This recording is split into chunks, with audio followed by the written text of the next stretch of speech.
Yeah, and sometimes people they'll say, "Well, I like the way it looks now," and the important thing is to realize that if you don't do something, it's not going to look like that 10 years from now, because the overstory is going to get denser. There's going to be more shade to the understory, and so things that you might have liked now are not going to be there in the future. So it's like doing some future planning for your stand, not just saying, well, I kind of like it the way it is now. And so just trying to set things up for the future. Welcome to the Forest Overstory with WSU Extension Forestry. The Forest Overstory is a podcast that provides insight and education into the field of forest management, helping landowners to become better stewards of their forest. The Forest Overstory is brought to you by the Society of American Foresters and the Inland Empire Chapter. All right, welcome everybody to the 10th installment of the Forest Overstory podcast. It's really hard to believe we've done 10 of these already. I am Patrick Schultz. I'm going to be your sole podcast host today. Sean is taking this one off as he's busy over in Northeast Washington. But I am, however, joined by some really exciting guests. I have with me Connie Harrington and Leslie Brodie. Both are researchers with the U.S. Forest Service based here in Olympia. And both have long and awesome rap sheets of great work and great research, particularly Connie, who's now retired. And I just want to get it out of the way. Thank you so much for letting me nag you out of retirement, not just for this, but for a couple of other things. Now it seems I've been calling your number a lot in the last year or so. So I do really appreciate that. And I have to admit, I did some digging to try and find what your actual your titles are. Obviously, you're researchers, but a lot of times researchers have specialist titles like entomologist or pathologist or physiologist, ecologist, that kind of thing. And it seems like your guys' work is so diverse, I couldn't really figure out what exactly you might call yourself. So I'm hoping that you will both let me know, and for the listeners to know, what you consider yourself in your particular field of research. Yeah, so I'll jump in. I've always gone by the title of research forester. And one of the reasons that I picked that title is because it's really broad. And as you mentioned, I've been interested in a lot of different topics. And so I've kind of felt, as long as I was using the research forester title, that it gives me kind of license to work in a lot of different subject areas. It was strategic. Strategic, yes. But now that I've retired, they call me emeritus scientist, but I still think of myself as a research forester. That's funny. I always think emeritus means just semi-retired, right? Because that you're still working. They can still call your number. Yeah. And Leslie? My title is forester, so I'm doing more of the implementation on the ground. I do end up doing some analysis and in publications, and I have some sort of subsets that there are my own studies. And but I'm even more generalized in saying that I'm a forester. And I think foresters in general know a little bit about a lot of ologist topics, which is like Connie says, it's nice to have those the more general title. That's good. Yeah. I mean, it is an inherently interdisciplinary position. So it's good to have your toes in all the different pools. So as foresters then, as a forester title, so you're out there doing implementation. Is that mostly implementation of like the research projects at the field station? Yeah, exactly. So I was often supervising the field crews, developing some of the protocols, and once back in the office, making sure everything was running smoothly. And like I said, very often doing subsets of the study. So, Right. for example, in this variable density thin, I was doing a lot of the vegetation work. Good. Well, I'm glad that you brought that up. You understood the assignment there, because I wanted to segue to variable density thinning. That's really what we're here to talk about today. And we could obviously spend multiple episodes digging into all the projects that you both have been involved with, and maybe someday we will. But variable density thinning, or as we'll probably shorthand it the rest of this episode, VDT, is the topic of today. And that is a silvicultural practice that focuses on introducing diversity and complexity to a forest. That's the primary emphasis, particularly as a thinning mechanism, rather than the more traditional uniform, even spacing approach that you often see on like industry lands and things like that. So this is a pretty unique and sort of new, I guess, interesting practice. It's often applied in those conifer plantations in order to make them a little look like what pre-settlement forests might have looked like, with heterogeneous structure. So I'm wondering if one of you or both of you can expand on that definition of VDT a little and talk a little bit about what it would actually look like on the ground. Well, I'll start off by why we got into this work, and that's because there was a lot of concerns about old growth species, wildlife species, and whether or not there was or in the future would be suitable habitat to support all these different species. And there were quite a few wildlife biologists that worked in the same building as Leslie and I, and we had a lot of conversations with them. And one of the things that came up over and over again was that managed stands often didn't have much variability, either from a vertical structure standpoint or horizontally. That is, if you walked around in the stand, it looked the same everywhere you went. And when you looked up and down, generally the tree crowns were taking up most of the sunshine, and there wasn't a lot of um, resources available, a lot of sunshine available to the understory. And so you tended to have the trees all kind of one layer in the overstory. And so we talked about, well, what kinds of things could we do? How could we make it more variable? Suppose we thinned a little bit lighter here and a little bit more heavily there. And we kind of realized that just slightly changing the amount of thinning wasn't going to be enough, that we needed to both create gaps in the overstory that would favor some of the understory species, and also make it so that the crowns of the trees on the edges of the gaps were longer and more diverse. But on the other hand, we wanted to have areas that were not thinned. So we call those skips. We skipped over them when we were implementing a thinning. And we wanted to do that first to protect snags. So if you had snags, often people will cut the snags for safety purposes if they're going to be in the stand doing other operations. So by having these other areas, we could keep the snags, which are really important for a lot of species. So we came up with the concept of this variable density thinning as thinning with skips and gaps. So we were making it so some areas were very dense, some areas were very open, and then we had kind of this matrix in between.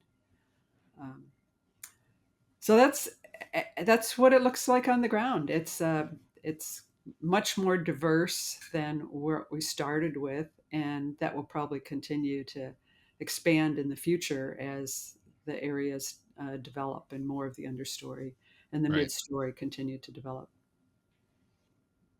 Yeah, I've been very fortunate to be able to see some of the study sites that you guys have done your research on, and have a handful of small forest owners in Southwest Washington. This last April, we hosted 2 workshops at 2 state parks where you are conducting some research on variable density thinning. I wonder if you could tell me a little bit about the origin of that. I know you also have your research at the DNR site out on was it the Olympic Habitat Station?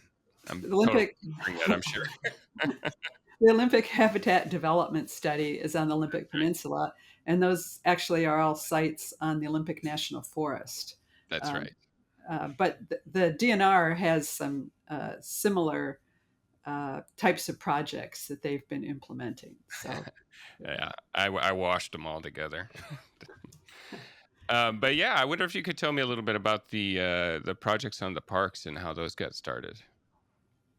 Leslie, you want to jump in on that? Sure. Uh, I Well, I want to jump back a little bit and talk about how the variable density fin looks on the ground, but I want to Sure. compare it to I don't know, what I would call the natural state, what some others might call, old growth. Something that's been not managed has a lot of different, both small and large disturbances that have happened to it. So it becomes very variable. There's fire and root rot and landslides and insect attacks. And, there's all these little things going on so that you have a lot of different mixtures of ages and species and places where the trees are big, the shrubs are small, and then vice versa. It's all mixed up. And then when you looked at the managed stands, which are managed to maximize timber production, the way to do that is to make it more uniform. And so that's what's been going on in past management. So using variable density thin helps it sort of nudge it along that more variable trajectory Right. to develop habitat. So having said all that, they wanted to do that on some state park lands. So they contacted us to help them plan it and lay it out because we had done the work on the Olympic Habitat Development Study. So that was quite different. We haven't actually done any research at the state parks. It was at the Olympic Habitat Development Study where we had laid out a grid system and we had a lot of overlapping or layering of different studies. Um, at the state parks, it was pretty much a simple layout.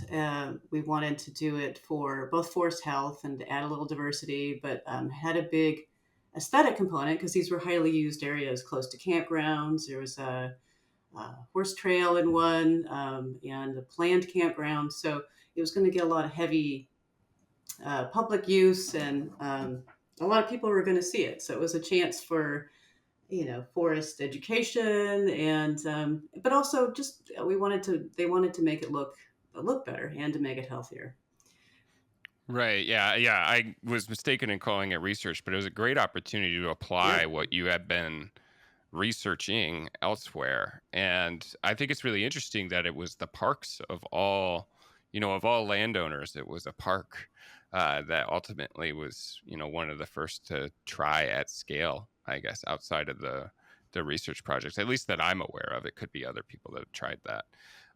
But it's really interesting because, one of the things I wanted to talk about today is the motivations that you touched on it a little bit already. It was the recreation and aesthetic value of variable density thinning. You had a forest there, or a couple forests that needed a treatment of some kind, but you wanted to place, additional emphasis on something like something like recreation and aesthetic value, which I would argue VDT does an excellent job of. But what other kind of motivations would someone have, say, for instance, a small forest landowner, which is our primary audience, in applying something like this?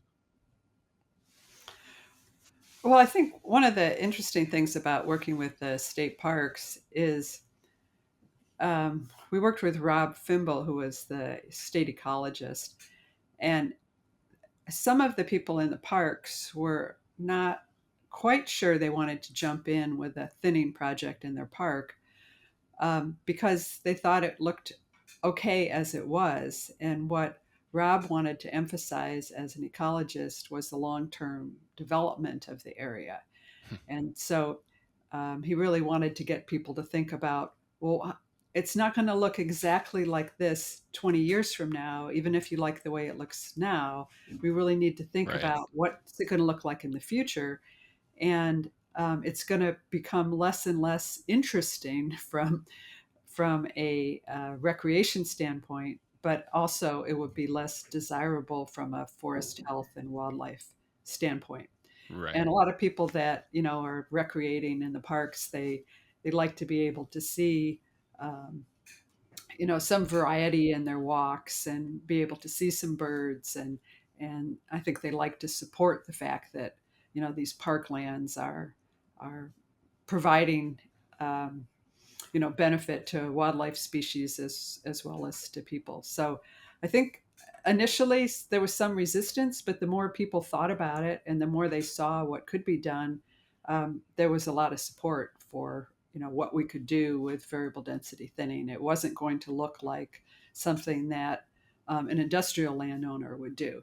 And from that standpoint, I think it's very similar to what some of the interests are for small landowners, in that they don't want to have these very large uniform practices, whether it's clear cutting or whether it's a uniform or mechanized thinning. They like the idea of having some diversity in their ownership, where they can walk around and see different things, and you can favor different areas. So if you have an area where there's some shrubs that might produce edible berries or something, you might decide you were going to do a little more thinning there or have a gap there that would favor something. So you've got the opportunity to lay things out in a very specific fashion to favor, like we would favor often big leaf maple trees because they produce a lot of seed that many wildlife species access, and cherry and many of the shrubs.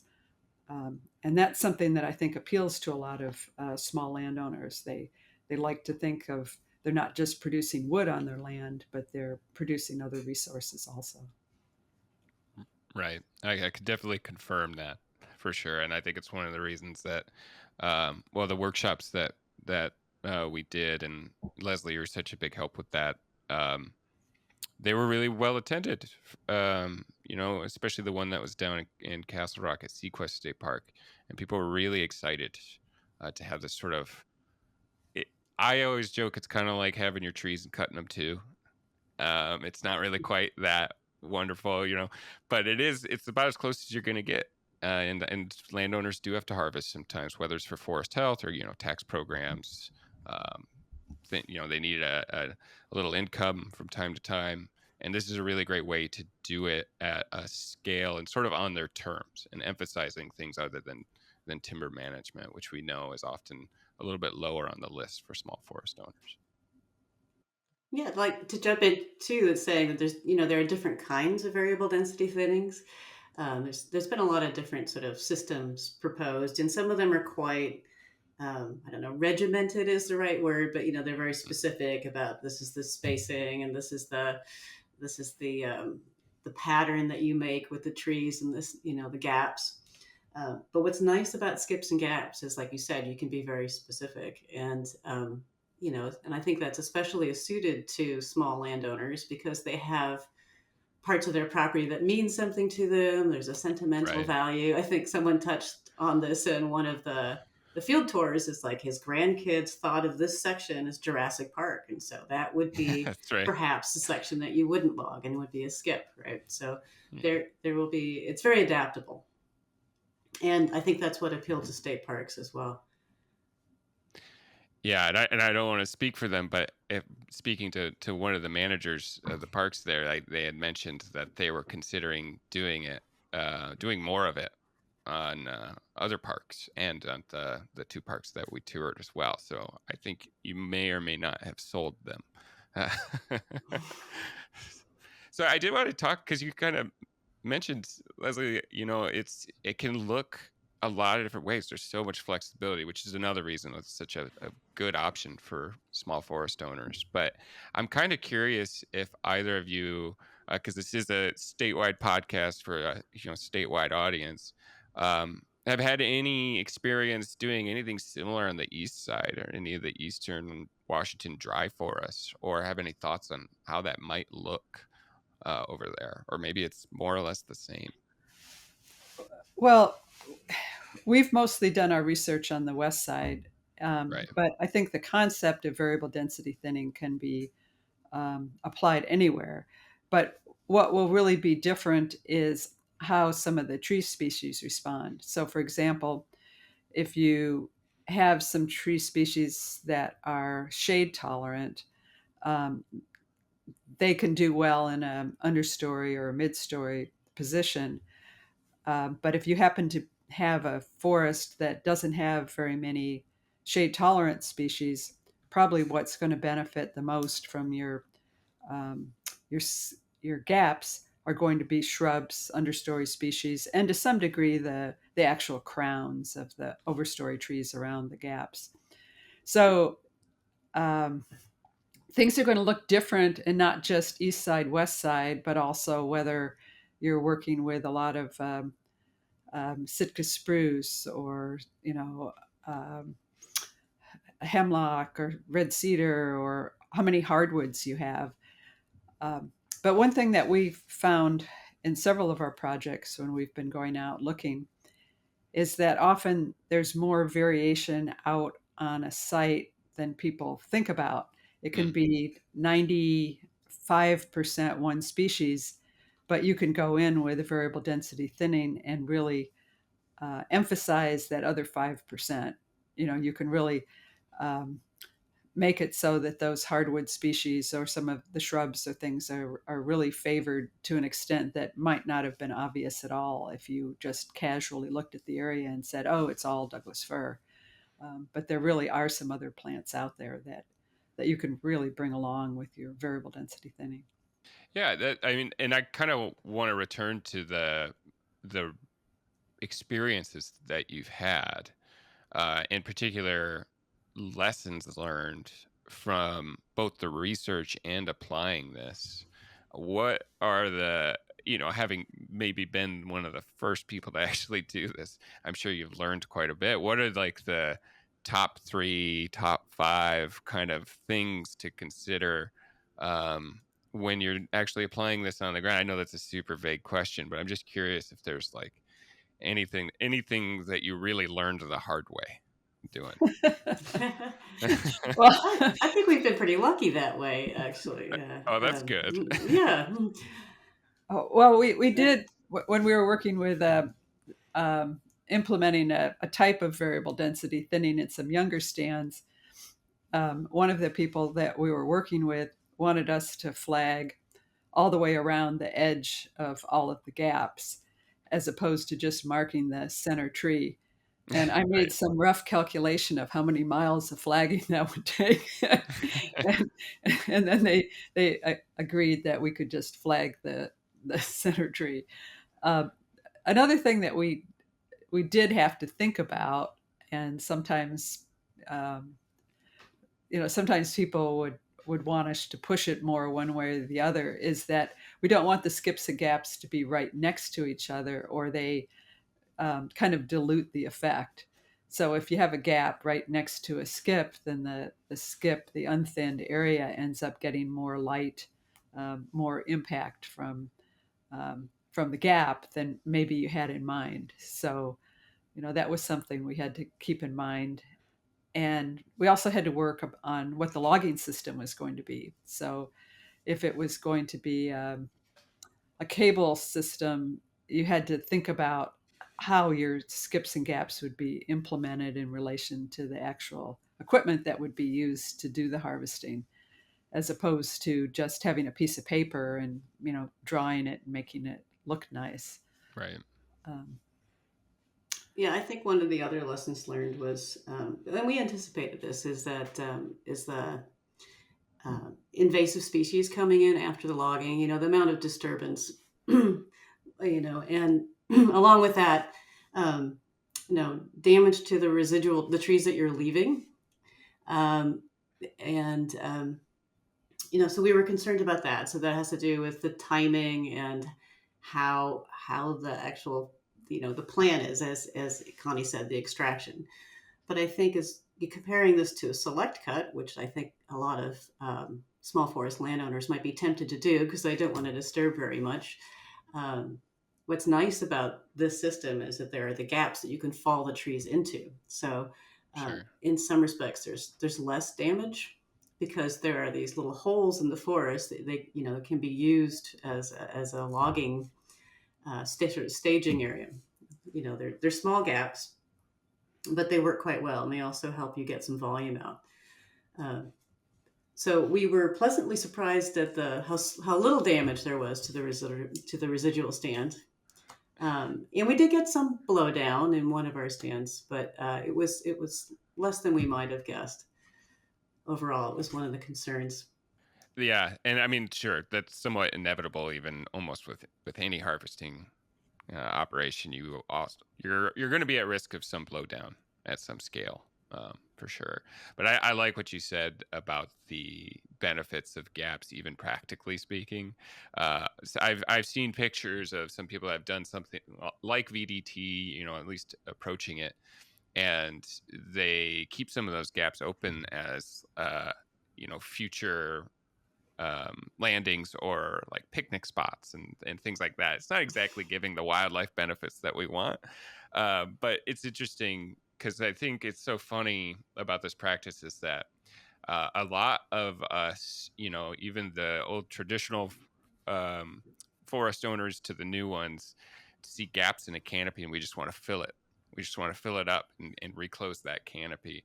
But I'm coming to learn and coming to accept like just how important it is to have that structural diversity and having a gap that's just shrubs, ideally native, right? And you're constantly fighting the blackberries in there, but it's just so beneficial to wildlife. And we had Ken Bevis on this podcast. He was also at those workshops, kind of speaking to that idea that a forest is a forest, even if there are gaps in the canopy, and those gaps in the canopy are really important. So it's just something that I find really interesting, and I've been encouraging landowners to think about managing gaps long term, without that dense forest overstory. Yeah, I have to say that was one of our pleasant surprises in doing the vegetation. It's like you talked about the managing the like the blackberry in the gaps. When we were at year 3, which was our peak of non-native species, after 3 years after treatment, and I remember we put duct tape on our rain gear and was like crawled under the blackberries to do the vegetation surveys. We had to put our armor on basically. Right. It was bad, but most of it disappeared. By year 17, the presence of non-native species is pretty negligible. Last time we did a survey, so there was a bit of canopy closure. A lot of the mid-story trees were growing in, and the native shrubs came back. And so the fact that those non-native species were so short-lived was a pleasant surprise. I think, though, that many of those non-native species are shade intolerant. So having the smaller gaps in the shade, and as you mentioned, the other trees getting established, the understory, mid-story trees. But if we had larger gaps that were maintained open for a longer period of time, I think you would have more trouble with some of those species. But it's also possible that you can have smaller gaps and then expand on them in the future. Right. So not necessarily all in all directions at once, but maybe go in one direction. So you're still preserving those longer crowns that have been developing around the gaps. So there's a lot of different ways. When you go in and you do a variable density thinning, it may be a one and done operation, or it may be you go in at a young age and you start to kind of nudge the stand into a more variable configuration, but you might want to go back in 15 years later or and do another thinning. And you may expand some of the gaps. You might let some of them close. You might put some new ones in. One nice thing about variable density thinning, particularly if you do it more than once, is you've got a lot of options. So depending on things that have developed, you can do additional thinning or say, oh no, this has developed really nicely. We're going to stay away from this area in this next round of operations. Yeah, and thank you for clarifying on the size of the gaps. It could have got some landowners in trouble by going and opening up a 1 acre gap and expecting it to be bright and beautiful. Yes. But a lot of the gaps that you done in your research, if I remember right, are quite small. Even I think, what was it, smaller than the height of the individual tree at the center of the gap. So I mean, it might be like 50, 60 feet. Yeah, they were the ones at the habitat development study are only 20 Right. meters by 20 meters. Yeah, they were pretty small. Quite small. But Yeah. we were going into some stands that were 60, 70, 80 years old and had not Sure. previously been thinned, many of them. And so we were concerned about wind throw. So we wanted to keep the gaps on the small side. Um, and the same thing was true in the state parks. Those areas had not been thinned. So we didn't want the gaps to get too large. But on the other hand, you can make the thinning in between the gaps either lighter or heavier depending on Yeah. what kind of understory species you have and what you're trying to accomplish. I mean, it sounds kind of wishy-washy, but it really, it really, there's a lot of flexibility in matching what you do to what you have and what you'd like to have in the future. Right, and I do want to stress too. I just, especially some of these overstocked, especially West Side Washington, we're getting overstocked Doug fir plantations. It's a very common thing to come upon.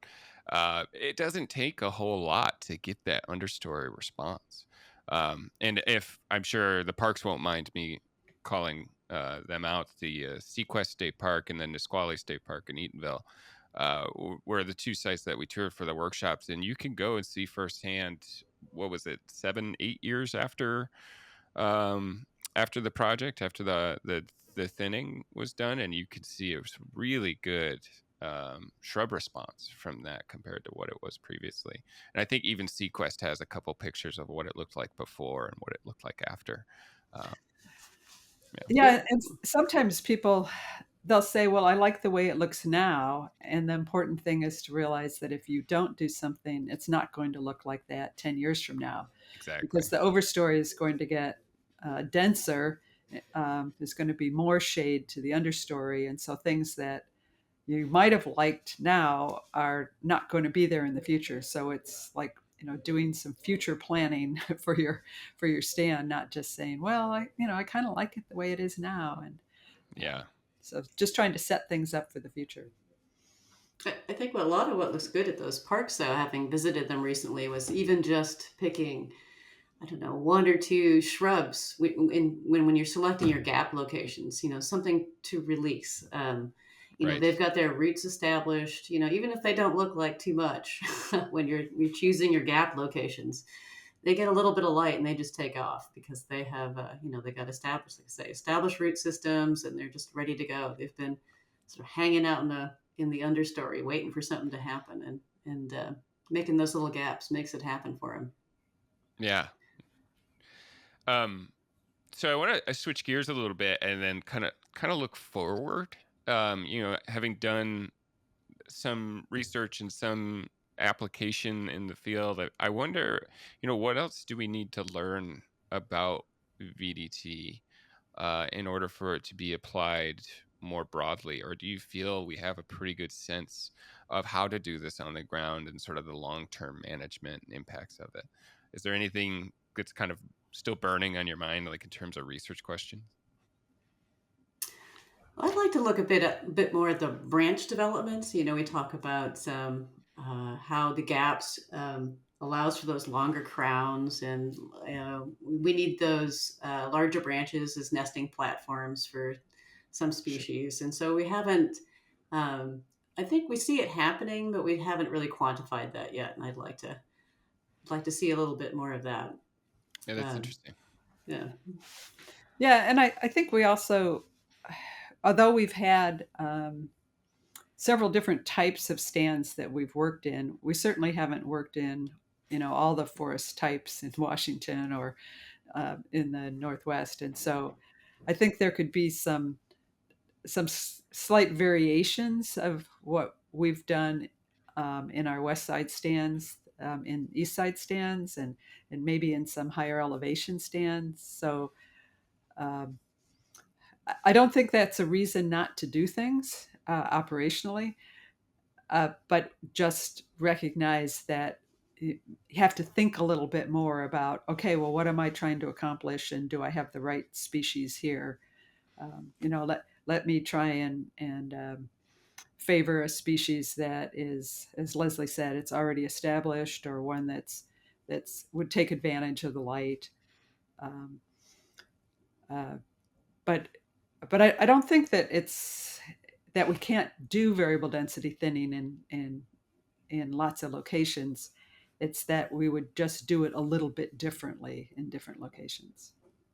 Sure. Yeah. I Yeah. think often it's, if you're considering doing a variable density thin as opposed to a traditional thin, which with, primary objective being timber production, there's that economic consideration. We haven't really, you know, that's kind of what you're comparing it to. And so quantifying that and, trying to understand the economic decision to, what is your economic cost? Uh, for deciding on one type of thin or one type of management versus another. It's an important consideration for some. Yeah, I will just mention that when we had some of these different projects, that some of the contractors who had not worked with variable density thinning before, Yeah. um, sometimes underestimated the time it was going to take for them to do certain aspects of the thinning, or to do things in a way. For example, in many of the areas, the no thinning areas were also no entry areas, so we didn't want the logging equipment to go through the skip areas. It doesn't have to be that way. It depends on what your soil is and what the plants are. But sometimes you put your skip in an area because you're trying to favor some understory plants, and you don't want the logging equipment to go through those skips. And if the logger's not used to having to go around those areas, that can underestimate how long it's going to take them to do the job. But all of the areas that we've worked with, a contractor bid on the job, and it's not like the landowner was paying to have the thinning done. They Right. actually did get timber sale receipts from doing these practices. But I think some of the contractors learned some lessons that would make them perhaps more efficient, or more or less interested in doing the practices in the future. But I think that's part of the learning curve with anything new. You can underestimate some problems and overestimate others, and Yeah. it's just that experience um, quotient that's important.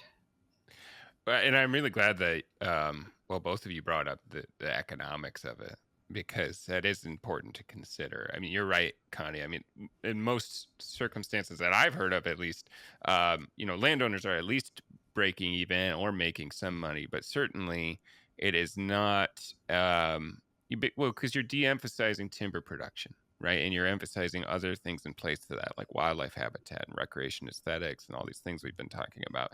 So it's not necessarily going to be as lucrative as some of your traditional thinning or other harvesting operations.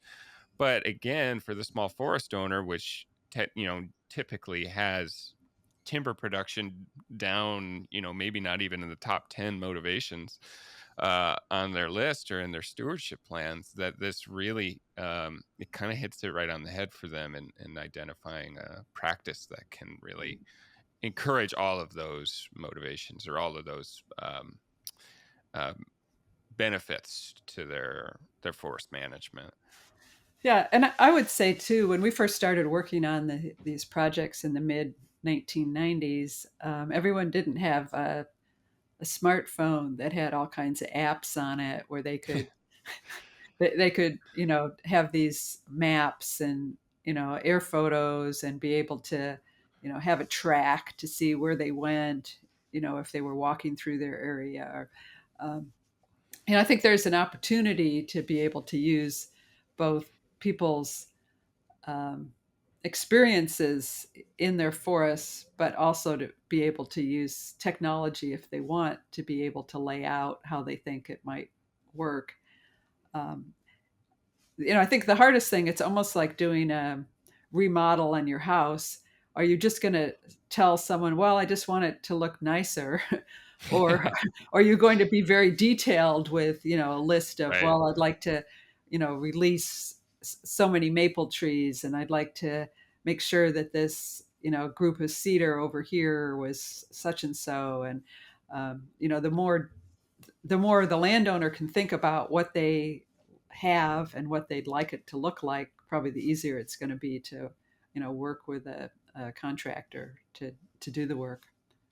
Yeah, that's a really, really great point that you brought up that I do want to stress is that because this is it's certainly a flexible practice like we talked about, but it is complex and you have to consider all of these different variables in terms of operations, but, also considering riparian buffers and all this stuff. Even a traditional harvest, we generally recommend that forest owners hire a consulting forester. Something that's complex like this, it is really important to work with a forester, but also to find a forester that's working with you and is out on the ground with you, asking you, where do you think a skip should go or a gap should go, and that kind of thing, and taking your finances into consideration, which is going to determine the size of those gaps and things like that. So it's important to find a forester that's going to work with you on that. Ideally, one that has some experience, which is probably relatively limited out there, but I do know they exist. But I think it would be beneficial in the long run for sure to have that added support from a forester. Yeah, and I'll just give a little plug that Leslie and I wrote up a report on variable density thinning, and it has some examples and some things in there that can both help the landowners think about things, but it can also help foresters, see how they could use some of our experience in their implementation. Great. Well, I think we've about touched on everything. I'm so grateful for having you here. Obviously, we could spend a lot more time talking about variable density thinning and the nitty gritty of it, and we have, right? We've done workshops on this, and hope to do some more in the future. But I do first, before we wrap up, I want to let the landowners listening know that, as Connie mentioned, there are resources out there to read into this a little more. I believe we have the publication that you mentioned on our website at forestry.wsu.edu. And we have a library of publications there that's pretty easy to find. I also want to plug our Forest Stewardship University, our online Forest Stewardship University, which you can also find on our website. And there is a module on variable density thinning coming. It is currently in peer review. So keep an eye out for that, hopefully before the end of the year. And then, there should be more opportunities to learn about this because it's, it's becoming more popular and landowners are taking more interest in it. So we want to meet that demand. But before I wrap up, is there anything else that you guys wanted to share? Anything we didn't touch on? Remaining thoughts, that kind of thing? Yeah, I guess I would just say that I think when we actually get people out on the ground and they see these projects, they get pretty enthusiastic about them. And Right. and often you have people that say, "Oh, I'm not really interested in thinning. It's okay the way it is." And then they get out and they see what the area looks like several years after the thinning. And so I just encourage people to take advantage of going on field trips or seeing pictures or just looking at things, because there's nothing like using your eyes to to help you see what really can be done. Yeah, I think that's an excellent suggestion. I was really, it's always surprising how soon, it looks so raw right after, you've had a bit of a logging operation. But, even just the next year, as you said, Patrick, it's amazing how fast the understory plants respond and the shrubs. It's important to see that and to really Right. appreciate it. Active management is rewarded, right, Yeah. in the long run. Yep. All right. Well, we will call it there. Thank you again so much for joining us for this 10th episode of Forest Overstory podcast. And we will catch you at the next one.